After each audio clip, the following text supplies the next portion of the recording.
Kutipan Babat Tanah Jawi tentang Zaman Makmur di Kartosuro, episode ke-8. Ki Patih Adipati Danurejo dibuang ke negeri seberang. Di Pekalongan, Adipati Jayaningrat berpulang. Yang menggantikan kedudukan adalah anak tertua, menantu Ki Patih yang bernama Joyonagoro.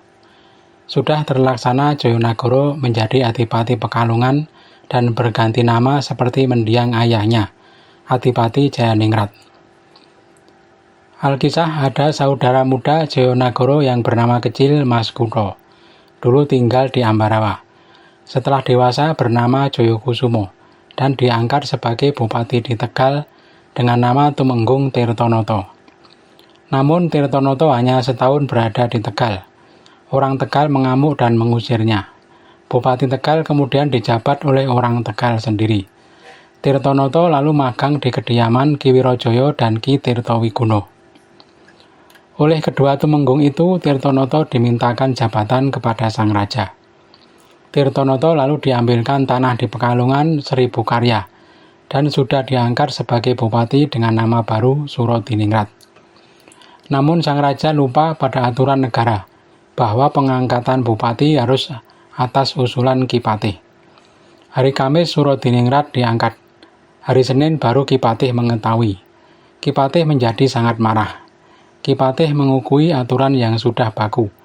Lupa bahwa sang raja yang dibimbingnya masih muda. Dalam pikiran Ki Patih menganggap sang raja seperti sang ayah dulu, yang harus selalu menepati aturan negara. Ki Patih lalu membatalkan pengangkatan Surodiningrat. Semua peralatan upacara sebagai bupati sudah diambil. Sang raja yang hendak bertahta di Balai Pisowanan begitu mendengar Surodiningrat dicopot menjadi batal tampil. Dua bupati yang mengusulkan pengangkatan Surodiningrat lalu mengadu kepada sang raja. Sang raja menjadi sangat marah dan hilang rasa kasihnya kepada Ki Patih Danurejo. Sang raja berkata, "Tirtowiguno, tulislah surat kepada Gubernur Jenderal. Sudah hilang rasa kasihku kepada Wak Danurejo. Kalau masih menjadi halangan bagiku, buang saja dari Jawa. Aku titipkan kepada Kumpeni agar ditempatkan ke Pulau Sabrang." Tirtowiguno segera membuat surat seperti yang dikehendaki sang raja. Setelah selesai, surat diaturkan kepada sang raja. Sang raja berkata, "Ini sudah bagus. Nanti sore engkau beri cap, besok segera dikirim." Kedua punggawa segera keluar dari istana untuk melaksanakan tugas. Sementara itu, Ratu Ageng mendatangi sang raja untuk membicarakan persoalan Ki Danurejo. Ratu Ageng berkata, "Apa yang menjadi sebab kemarahanmu kepada uwakmu si Danurejo? Janganlah diperpanjang. Banyak kebaikan Ki Patih dan sudah takdir Danurejo menjadi patih di Keraton Jawa." Sang raja berseru, "Benar, Ibu. Kalau seumpama Wak Danurejo sudah ditakdirkan menjadi patih bagi raja di tanah Jawa, biar dia mencari raja selain diriku. Kalau aku masih menjadi raja, Wak Danurejo jangan berada di tanah Jawa." Ratu Ageng bergegas pulang dengan menahan tangis karena tak mampu menasihati sang putra. Sore hari Tirtowiguno datang ke istana membawa surat yang sudah jadi untuk diberi cap. Setelah dicap, surat dibawa ke loji. Tirtowiguno meminta seorang opsir Belanda membawa surat sang raja ke Semarang untuk diteruskan ke Betawi. Opsir segera berangkat ke Semarang untuk menyampaikan surat sang raja kepada Kumendur. Surat sang raja lalu diteruskan ke Betawi. Sesampai di Betawi langsung dibawa ke kantor Gubernur Jenderal Ardian Valkenir. Surat dari Raja Mataram dibaca dengan seksama. Gubernur Jenderal Valkenir tahu lalu memanggil para pembesar Kumpeni. Telah datang Direktur Baron van Imhoff dan Ideler Jacob Mosel.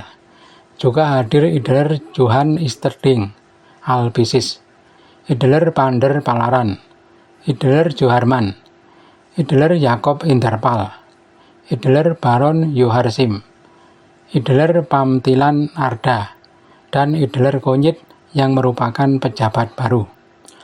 Setelah bersidang, 12 Ideler kompak menyetujui permintaan sang raja. Yang ditunjuk untuk melaksanakan penangkapan terhadap Danurejo adalah Ideler Konyit. Idaler Konyit segera melaksanakan tugas. Dengan pengawalan 50 serdadu Bugis, Idaler Konyit berlayar ke Semarang. Sementara itu, Ki Patih setiap bulan Suro selalu pergi ke Semarang untuk menerima pembayaran uang sewa tanah pesisir dari company. Pada hari Kamis, tanggal 12 bulan Suro, tahun Jimakir, Ki Patih berangkat dari Kartosuro. Setelah 5 hari perjalanan, Ki Patih sampai di Semarang. Hari Selasa, tanggal 17 bulan Suro, Ki Patih tiba di Semarang.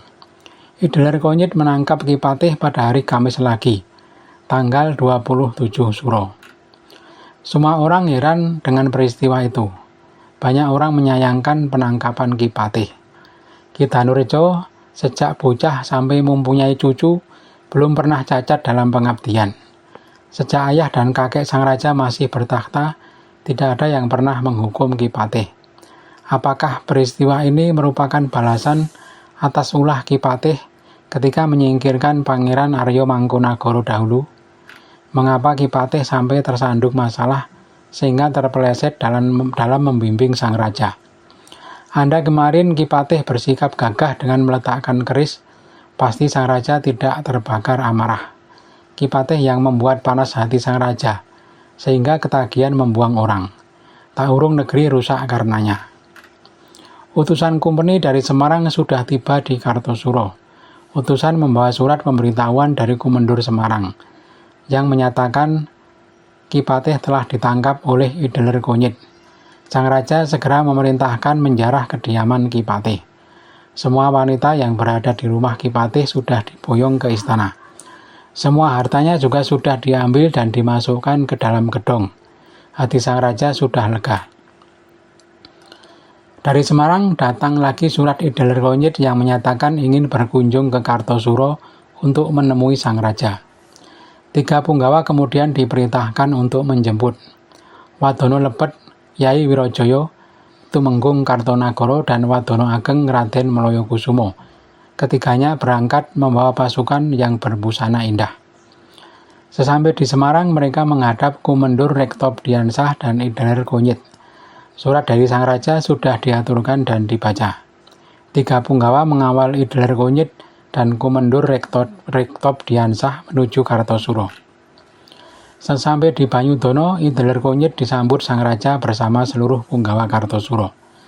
Ketika bertemu, kedua pembesar negeri itu saling berangkulan. Sang raja menyambut dengan penuh hormat, karena sangat puas dengan pekerjaan Idaler Konyit yang telah menyingkirkan penghalang sang raja.